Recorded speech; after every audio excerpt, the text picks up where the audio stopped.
E há muita discussão em relação às medidas que estão sendo adotadas pelas prefeituras, pelos estados em relação ao lockdown. A gente percebe uma dispersão muito grande das decisões. Não há centralização por parte do governo federal, que aliás é contra esse tipo de procedimento. Mas estamos em contato agora com Paulo Serra, que é prefeito de Santo André, presidente do consórcio intermunicipal do Grande ABC aqui de São Paulo. E vamos falar sobre isso. Prefeito, boa tarde. Boa tarde, Denise. Boa tarde a todos os ouvintes da Jovem Pan. Bom, os prefeitos do ABC estão apelando aí por um lockdown, por restrições maiores, sendo que já adotaram medidas mais restritivas do que aquelas colocadas pela fase vermelha, né, do Plano São Paulo. O que está acontecendo com a região? Denise, a gente chegou ao limite aqui também da implementação de medidas restritivas, né?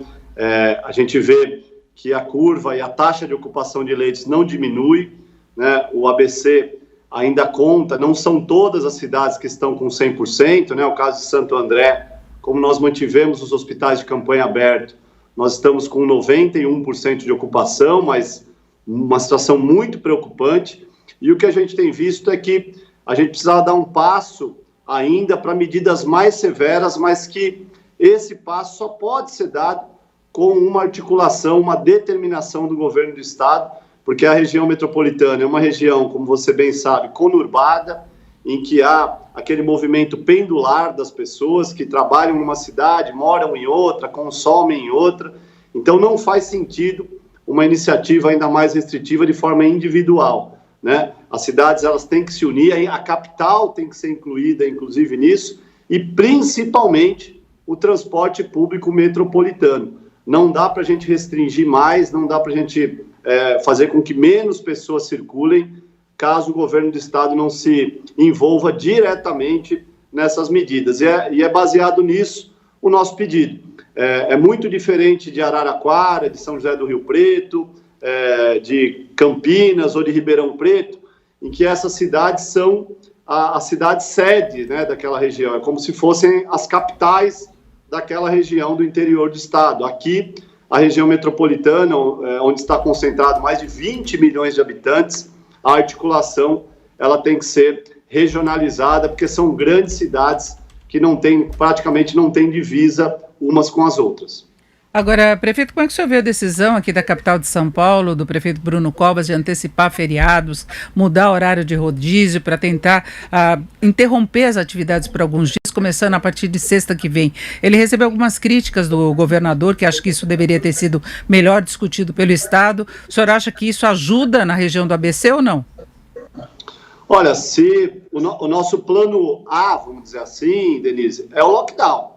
A gente vai aguardar a manifestação oficial do governo do estado.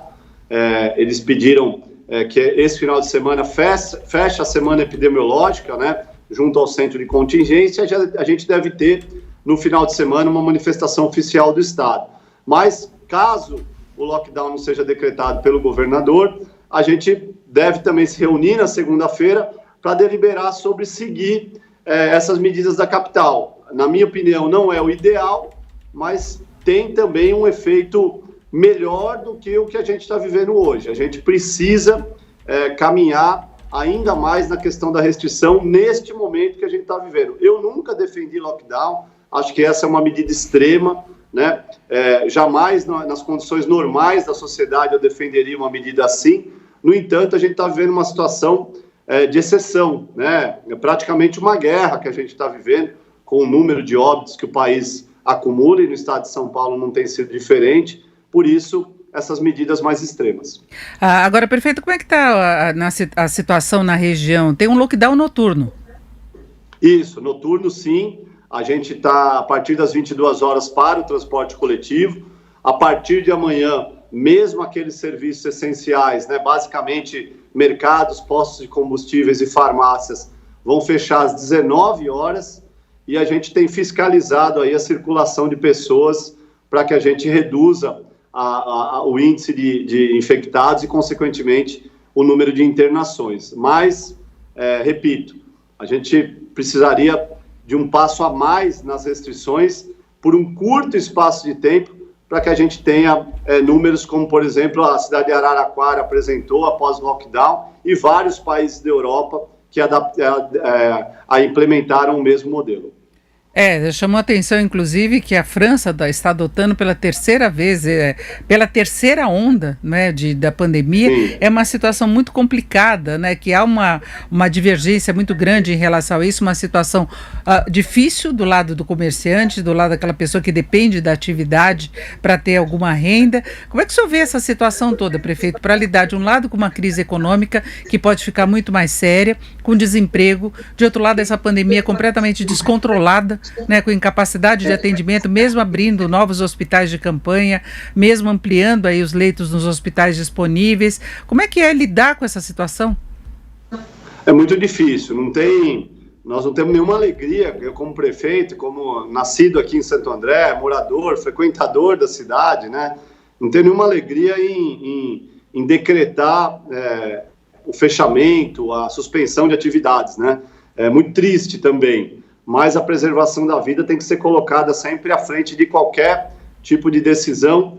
E mesmo na questão econômica, Denise, os estudos mostram que uma medida mais severa de curto período de tempo ou de menor período de tempo é menos danosa do que, por exemplo, essa fase emergencial que a gente está vivendo se arrastar por 2 meses, como a gente já viu no passado. Então, os países europeus, eles têm, e não é só a França, Paris hoje está fechando, 40% da Itália praticamente fechado, a Portugal, parte do país também fechado. Eles já perceberam que melhor endurecer de vez em uma semana, 10 dias, e aí conseguir iniciar uma retomada, do que fazer uma meia restrição e aí isso se alongar por 1, 2, 3 meses, que acaba causando muito mais prejuízo à economia. O que a gente tem tentado fazer, além de estudar todos esses modelos, dar algum tipo de ajuda, né? Então, a gente já distribuiu mais de 300 mil cestas básicas aqui na cidade, já investimos mais de 30 milhões de reais em segurança alimentar, suspendemos o vencimento dos tributos, né, para o pequeno, para o micro comerciante. São paliativos, até porque as ferramentas municipais são muito limitadas, mas que acabam surtindo algum efeito aí no dia a dia das pessoas. E no pós-pandemia, investir muito em capacitação, em qualificação, para a gente turbinar a geração de empregos, que eu não tenho dúvida vai ser o maior desafio para os próximos anos.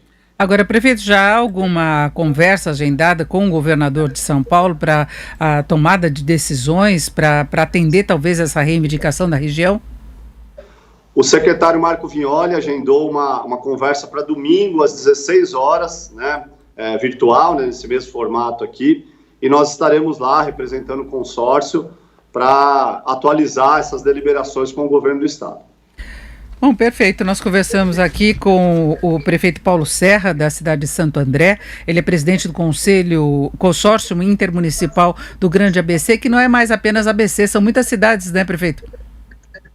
Nesse caso, outros consórcios também estão se reunindo, aderindo a esse pedido. Hoje mesmo tem a reunião e a oficialização lá do consórcio do Alto Tietê. Conversei com o prefeito Rodrigo Achiuchi de Suzano, também o prefeito de Osasco, Rogério. Os municípios estão buscando aí alternativas e possivelmente no domingo todos estaremos presentes lá nessa reunião para aguardar aí o posicionamento do governo do estado. Esse foi o prefeito de Santo André, Paulo Serra. Prefeito, mais uma vez, muito obrigado, uma boa tarde. Obrigado, Denise, boa tarde.